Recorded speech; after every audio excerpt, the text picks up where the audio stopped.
and answer portion tayo today. Una, yung question, ikaw muna yung sasagot. Number 1. Nung una kitang nakita, first impression ko sa'yo ay... Sexy. Maganda ang katawan. Wow. Salamat dahil... Naging mami ka ng mga anak ko. Salamat dahil dumating ka sa buhay namin ni Ate Tisha at ni Kuya Jacob. Promise ko na hindi man ikaw yung first, but you will be the last man that I will love. Hello mga lovies! So today meron tayong sorpresa para kay Daddy. Wala siyang kaalam-alam, nahihilahin natin siya sa ating magiging surprise para sa kanya. Alam niyo si Daddy, very busy kasi siya, tapos he works very hard for the family. So today, I believe he deserves to be surprised and to be treated well. So ngayon, ang alam niya, isasama ko siya sa mga errands ko. Sa day in my life ko, I will be the one driving. Hindi niya alam na dadalhin natin siya sa Lucban, Quezon. Tara, samahan niyo ako. Daddy, say hi! Ang ginagawa niya din. Di ba today in my life, samahan mo ako sa mga errands ko, di ba? Ay, sabi mo hapon. Yes, sasamahan mo ako ngayon sa lahat ng gusto kong gawin. Ako ang magmamaneho. Ikaw mamanayaw? Yes, ako ang magmamaneho. High five. Say hi to Madrigal. Madrigal, ba't nandiyan ka? Paano mo nakontak? My Facebook. Meron siyang account. Eh di may message ko. Tara. Sige, kaya Sige. pinipihis mo. Oo naman. Let's go! Bilang isang salon owner, to care for my hair, hindi ako pwedeng nagsashampoo ng hair ko daily. Teka lang ha. Baby, nagsushoot kami. Mamaya, mabilis lang to na. Ulitin lang natin. Ulitin? Sige. Ayun guys, so before tayo umalis, bilang isang ulitin. Sorry. Okay guys, so before tayo umalis bilang isang salon owner, I cannot shampoo my hair daily kasi nakaka-dry ng scalp at ng hair ang pag-shampoo daily. So, mag-dry shampoo tayo at ang ginagamit ko po is Palmolive Naturals Dry Shampoo. Bukod sa napakabango, nawawala yung excess oil ng hair ko pag hindi ako nag-shampoo at gustong-gusto ko to kasi it's very handy. Merong mas maliit pero itong malaki, it will take you a long way. Ayan, so try na natin. So, ganito yung ginagawa ko. Yan. And I'm all set. Let's go! Parang yung violet nga yung mabango. Alam mo, minsan, ang tagal-tagal ba nung kumilos? Parang siyang girl. Lalo na kapag hindi niya alam ang mga pangyayari. Ayan. I'm excited. Hintayin lang natin siya. Ang tagal-tagal niyang kumilos. Alam mo, minsan lang ulit tayo magkasama kasi sobrang busy mo araw-araw. Vlog ka ba?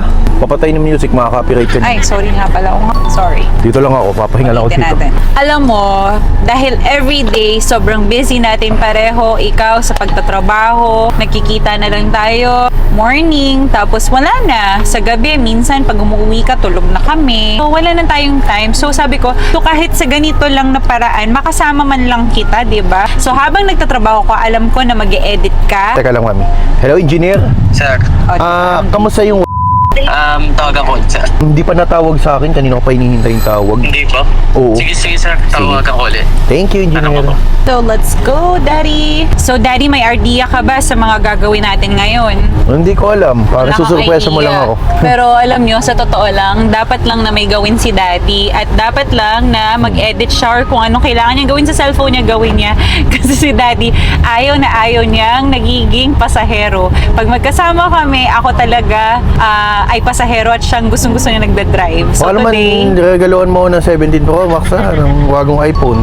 hayaan mo, Daddy, darating tayo sa ganyang panahon na kaya kitang Biro regaluhan lang. ng ganyan. Yung mga ganyang mga regalo ng mga mamahalin, ipinagpapaubaya ko na muna sa iyo. Ang aking mga kayang i-regalo ay pagmamahal at saka labor of love. Yun.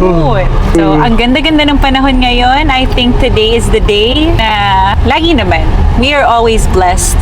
Hindi man lagi in the way that we need to be, or actually not in the way that we want to be, pero in the way that we need to be. Laging may plano si Lord. So kung may mga bagay na hindi pa nangyayari sa mga gusto natin or sa mga inaasahan natin, wait lang kasi maaaring may mas magandang plano si Lord para sa atin. Okay. Wala akong masabi.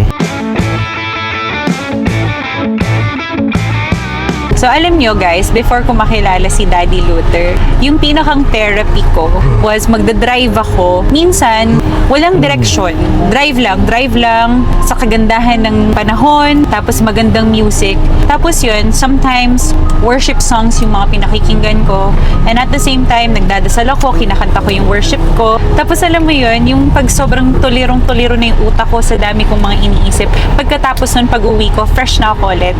Parang, sige, laban ulit tayo. O talagang grabe, napakagaling ni Lord. Daddy, kumusta ka dyan? Okay naman, nahihilo na ako. Nahihilo, hindi pa tayo nakakalayo. Saan mo dadalhin? Baka dadalhin mo sa motel, ha? Ha? Baka dadalhin mo sa motel. Aba, ay kasama si Madrid. Skandal na pala. No? Alam kong may enjoy mo naman tong araw na to, Daddy, dahil kasama mo ako, 'di ba? Kasama mo ako sa ating mga gagawin today. May pasan tayo? May seminar nga tayo. Sasamahan mo ako sa aking assembly, sa aking training. Training bag, ang layo naman ito. Aba, ay di ba sabi mo sasamahan mo ako sa errands ko? Pwede mo ako na mag-drive? Ha? Ako na. Sabi ko na, naiinip na talaga siya. Hindi ako nasusuka. Hindi ka talaga sanay na pasahero, ano? Pwede naman. Gusto mo ba? Ako mag-drive. If you like. Pero gusto ko kasi relax ka lang talaga ngayon. Hindi nga ako makarelax. Pwede naman, tatabi ko na ba? Sige. At hindi niya talaga gustong siya'y pasahero. Mapalit tayo. Ayan na. Oh, saan tayo pupunta? So, yung ating seminar ay sa, alam mo yung Our Backyard Grill? Saan yun? Sa Lukban. Doon yung seminar. Susuka ako eh. Dinahandahan ko nga at baka nga mahilo ka. Kasi guys, may in-edit po ang vlog namin. So ako po rin nag-i-edit ng mga vlog kapag yung mga long video. Gusto ko man kumuha ng editor, pero ang kailangan ko kasi talaga yung stay in, yung makakasama ko na talaga sa bahay. Kaso wala eh. Mas komportable yung ako pa din talaga yung nag-i-edit kasi syempre parang hindi pa kami ready kasi tulad niyan, mga babae, mga anak namin. Kumbaga, syempre gusto namin may privacy talaga kami sa loob. So yun, kaya ako pa din talaga yung nag-i-edit ng vlogs namin. So nag-i-edit naman ako ng vlogs namin kapag tapos na yung mga kausap ko, tapos na yung trabaho ko. So nagawa ko na yung mga dapat ko gawin. So tsaka pala ako nag-i-edit. Ibig sabihin, pag ako nag-i-edit, yun na yung pinakang free time ko. Ito naman kasing pagbablog namin, ito ay gusto lang namin na gawin kasi wala, andito na kami. Kaya tinuloy na namin ang mag-vlog. Pero hindi naman ito yung parang obligasyon talaga namin na gawin. So ito kasing pagbablog sa akin, kung may income man, ay bonus na yan sa akin. Kasi itong pagbablog ko, na-enjoy ko yung ginagawa ko. May mga nakikita ko nagpo-post sa Facebook na ang dami kong views, ang dami kong ganyan, pero ito lang earnings. Totoo lang. Kasi marami akala, yung isang video nyo lang, ganyan-ganyan. Hindi po. Actually, yung totoo, napag-aralan ko na rin kasi yan. Kasi nandito na rin kami. So, totoo lang, yung ating mga sikat na vloggers talaga, they get a lot of promotions, yung mga nagbabayad sa kanila ng mga sikat na brands, yung mga endorsements nila. Actually, dun ka talaga kikita ng malaki. So, dito sa vlogging, para din lang to talagang trabaho na full-time. Kung hindi mo tatrabahuhin ng mabuti, hindi ka rin naman talaga kikita. Kasi kagaya ko, totoo man, nasa 300k na rin yung followers ko, iba pa rin talaga yung pinagkakakitaan namin. Iba pa rin yung naghahanap buhay kami ng ibang trabaho. So, siguro, if time will come, may God grant na magkaroon din kami siguro ng endorsements, ganyan, malay mo, diba? Sa vlogging at vlogging din lang, kung hindi mo paghihirapan, kung hindi ka magaling, kung hindi ka talented, or if you don't have the heart to do it, I don't know if you're gonna make it. Pagkatapos ko yung vlog, yung video, nagawa ko, na-upload ko, alam mo, papanoodin ko lang siya, ang saya ko. Ganun. Kasi nakita ko yung pinaghirapan ko. Pero alam mo, Daddy, kahapon, for the very first time, nag-live selling ako sa TikTok. TikTok yun eh. Live selling ako sa TikTok. It's so funny kasi parang sobrang dami ng viewers. Tapos aliw na aliw ako kasi natuwa ako, ang daming nanood. Tapos yun, ngawa lang ako ng ngawa doon. Tapos ang nangyari, naging question and answer portion. Parang nagtatanong sila, ano bang mga hair care, ganyan, kung anong maganda sa buhok. Alam mo, pagtingin ko, may 2 pesos ako. Sa tagal-tagal kong nagngangawa doon, may 2 piso ako. Pero grabe, na-enjoy ko yun. Masaya siyang gawin and I don't mind doing it again for another 2 pesos. Kahit nga wala eh. I like to share my knowledge bilang isang marunong sa buhok. And so malapit na tayo. Ako tuloy naging passenger princess for today. Our backyard. Ayan, kaliwa na tayo. Ano bang naisip mo na naman? You're so KJ kahit kailan. Yung seminar ready na. Mga nag-hair, no? So, okay, let's go, Daddy. Ayan. So, first time ko dito. Hi, good afternoon. It's newly renovated. Ano meron dito? Oy, wow! Ang ganda naman. Ay. Ang totoo niyan. Ay. So, sobrang busy mo kasi, Daddy. Naisipan ko, the only reason para mahihila kita, hindi, ayaw niya, wala siyang time, mga date-date, gusto niya sa bahay lang kami. So, ngayon, today, deserve mo naman ng special treatment. So, dinala kita dito. Ayan, ang ganda-ganda, di Ganda nga. ba? Ay siya. So, saan tayo? Dito na lang tayo. Ang ganda. Grabe, it's like, yung vibe niya, parang nasa ibang bansa. Did you like it? Do you like my surprise? Oo naman. Hindi, kasi si Daddy, sanay siya lagi nagsusurprise sa akin. Sobrang hirap na niyang akitin ngayong mag-date. Sobrang hirap na niyang akitin kahit saan. So, sabi ko ngayon, pero kapag alam ko na mga kailangan ko siya, Daddy, pag-drive mo ko, or Daddy, samahan mo ko sa magandang trabaho ko, game siya eh. 'Di ba? So, ngayon, relax mode ka naman ngayong araw na ito. Enjoyin mo lang yung stay natin. At saka, wow ha, tayo lang dito. Actually, nung nakita ko to, kasi sabi ko, I want a day na special na madadala ko si Daddy. Kasi it's very hard for me na hilahin siya, Daddy, pag ilalabas, lalo na kapag nakikita kong nagkakramin siya sa dami niyang trabaho, dami niyang kausap. So sabi ko, gusto ko, dadalhin ko siya sa isang lugar na special. Eh, nung nakita ko to kay Joanna, kasi si Joanna is my friend. Tapos bukod doon, client ko din siya. Nung nakikita ko yung mga post niya na newly renovated, sabi ko, perfect to na maging date night or date moment namin ng Daddy. Diba? Alam, Mami, para ako nasa Paris ngayon. Yun yung pakiramdam mo. Talaga? Picture nga tayo doon, tapos popost ko, nasa Paris tayo ngayon. So, Pag ganyan si speechless ako. Daddy, it means na appreciate niya. I love you. Huy. First time kong hindi makapagsalita ngayon ah. Para kasing hindi ako bagay dito, parang masyadong pangmayaman to eh. Pang McDo karinderya lang ako eh. Daddy talaga. Before we start, since we're waiting for the food, meron akong prepare. So, ito yung gagawin natin today. Question and answer portion tayo today. Game? Una, yung question, ikaw muna yung sasagot. Oh. So, may number to, sunod-sunod to. 5 questions lang naman to. Pagkatapos mong sumagot, ako naman. Magpapakilig naman tayo ng pa-very light sa ating mga followers. Number 1. Nung una kitang nakita, ang first impression ko sa'yo ay... Sexy. Wow. Sexy talaga, nakakainis. Talagang physical na aspects Ang ganda, mo. ang puti. Yun. Dati yun. Hanggang ngayon naman ah. First impression pala, nagandahan pala, Sexy, maganda, maputi. Maganda ang katawan. Pag talaga lalaki, well, I must admit. Sige, ako naman sasagot. Nung una kitang makita, first impression ko sa'yo ay, wow, yummy! Payat pa ako nun eh. May abs pa ako nun. Ngayon, wala na. Pero alam nyo, sabi ko nga kay Daddy, bakit ka ang daya ng mundo, no? Kahit tumaba, kahit pumayat, ang pogi-pogi mo pa rin. Tanong mo nga kay ate kung totoo. Totoo ba ate? Ayan. So, yan. Ang first question.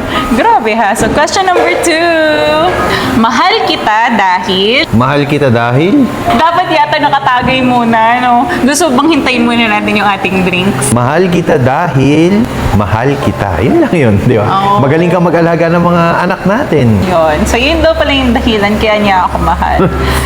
Ako naman. Mahal kita dahil... Walang dahil. Pag mahal mo isang tao, mahal mo regardless of what he is, what he does, mahal mo. Unconditionally. Tanggap mo kahit ano pa. Para sa akin yan gagawin mo lahat dahil mahal mo. So, kahit hindi mo ginagawa isang bagay or hindi ikaw yung isang bagay na yon, if it's gonna make him happy, babaguhin mo yung mga ways mo para ipakita yung pagmamahal mo sa kanya. Diba? Question number 3. Ayan. Salamat dahil... Naging mami ka ng mga anak ko. Aww. Diba? Salamat dahil dumating ka sa buhay namin ni Ate Tisha at ni Kuya Jacob. Yan. And question Yung number... mga tanong nakakaya. Ay, may mga nakatingin sa atin eh. It's okay. Alam mo, a few lang sila ng mga followers natin. Naka-follow ba kayo? Ako nahihiya talaga. Okay lang yan. Kasama yan. So, question number 4. Pinaka nagustuhan ko sa'yo ay... Masarap ka magluto ng kaldereta. Wow! Masarap daw ako magluto ng kaldereta. Sige, minsan magagawa tayo ng niyan, ng tutorial niyan, ng pagluluto ko. Ako, pinaka gusto ko sa'yo ay yung sense of humor mo. Yung alam mo yun, napakasaya niya. Yung kahit nasa stress na ako, yung mga kalokohan niya, kahit kinapipikon ko minsan. Pag naiisip-isip ko, pag solo na lang ako, natatawa na lang ako sa mga pinaggagawa niya sa buhay. Ayan. And last question, kasi nandito na rin yung food natin. Question number 5. Promise ko na. Ano? Ano ba ipapromise ko sa'yo? Promise ko na hindi ko napapainitin ang ulo mo Talaga ba? Sa bagay. Ano pa nga ba? Promise ko na, hindi na ako magiging pasaway. Lalo na pag kayo mga tulog, kung mag-e-edit ako, talagang kinig yung mga sound effects ko. Oo nga eh. Grabe, pag kami kung kailan kami tulog, talagang yung mga tawa pa ng mga sound effects niya, nakakasura. Okay, ako naman, promise ko na, hindi man ikaw yung first, but you will be the last man that I will love. Okay. Ayan. Kinikilig si Sisiguraduhin mo yan, ha? Ayan. Sisiguraduhin mo yan, ha? Guys, nandun yung food pala natin.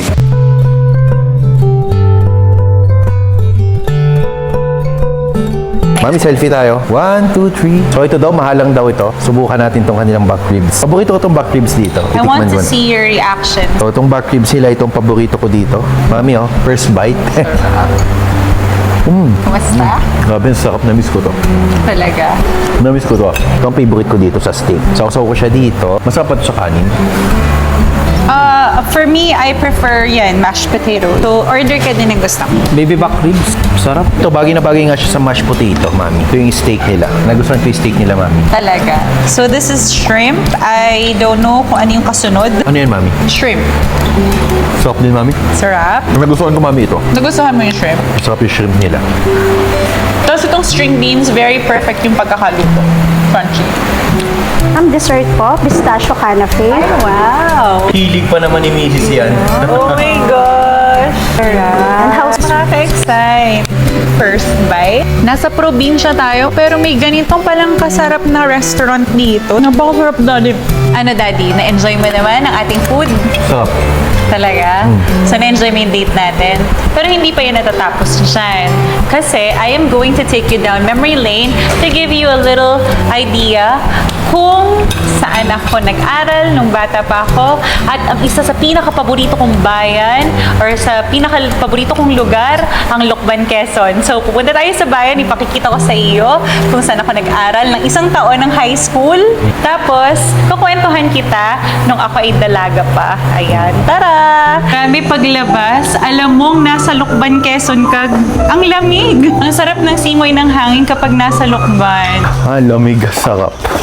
Sariwang hangin. Ako na ulit ang magda-drive. Ang saya-saya lang. Grabe, ang sarap ng klima ng Lucban. So, magmamaniubra lang tayo doon. Ngayon, ito yung isa sa pinakamasayang bayan na pwede mong pasyalan. At ipapasyal ko si Daddy ngayon dito kung saan ako lumaki. Natatandaan ko nung bata ako. Tuwing summer, nandito ako sa Lucban. Nag-aral ako dito ng isang taon. Pagkatapos, lagi ako nandito tuwing summer. Nung sumasali pa ako ng pageant, dito ako naging mutya ng Lucban. Ayan. So, ang aking pageantry days ay nagsimula dito sa Lucban, Quezon. Kita mo, napakasaya dito. Parang laging fiesta. So, magpa-park tayo, tapos maglalakad tayo ng konti. Tapos, meron tayong isang pupuntahan na isang bake shop na sobrang sarap talaga ng mga pastries niya. At dito lang din yan sa Lucban, Quezon. Hindi ko naisip na si Daddy nga pala ay love na love ng mga Lucbani. Mami, mayroon ako meeting ng alas 8. Yes, konti lang naman. So guys, maglalakad tayo ngayon sa bayan ng Lucban, Quezon. Ang sarap bumalik sa Lucban. Sobrang saya ko. Mami, nakailang lukban ka na? Sobrang tagal ko na, Daddy, hindi Hindi, nakakauwi. ibig ko sabihin nakailang imik ka na ng lukban. Pupunta kami dito sa simbahan. Ang sarap-sarap lang. Sabi ko, dito ka siya dadalhin. Kasi, ito yung happy place ko, ang Lucban, Quezon. Iba na. Sobrang tagal kong hindi nakauwi dito sa atin. Kahit ang lapit-lapit lang ng Lucena. Grabe, ibang-iba na. Itong school na to, dyan pumasok yung bunso kong kapatid, yung Casa del Niño Jesus de Lucban. Tignan mo, oh. Ang ganda-ganda ng floor. Napakadaming nabago. Guys, tignan mo, oh. Daddy, parang gusto ko pag ano, dito tayo lalakad. Oh, sige. Ayan, ang ganda. Thank you. Salamat. Thank Salamat you. po. Punta tayo dun sa aking favorite bake shop. Sa aking favorite bake shop. Saan? Kay Perry. Mami, kakakake mo lang Ha? Cake ka na naman. Eh kasi gusto kong matikman yung kasi sila daw gumagawa ng masarap na chewy cookie, 'di ba? Okay. Eh gustong-gusto ko 'yun. Sige. So pupunta Support tayo kita. doon. Tapos lakad-lakad lang tayo kasi ang sarap maglakad, maaliwalas, 'di ba? Hindi ka pinapawisan. Ito na ang Perry's Bakehouse. Ang daming pastry. Ay po. Napagod ka ba? Oo, layo ng pagdala mo sa akin. Yan, ang buhay ng mga Lucbani. Okay, trending daw ito. Ito'y galing Dubai. Perry Bakehouse. Tikman ko to. From Perry's Bake Shop. Isang first bite para sa'yo.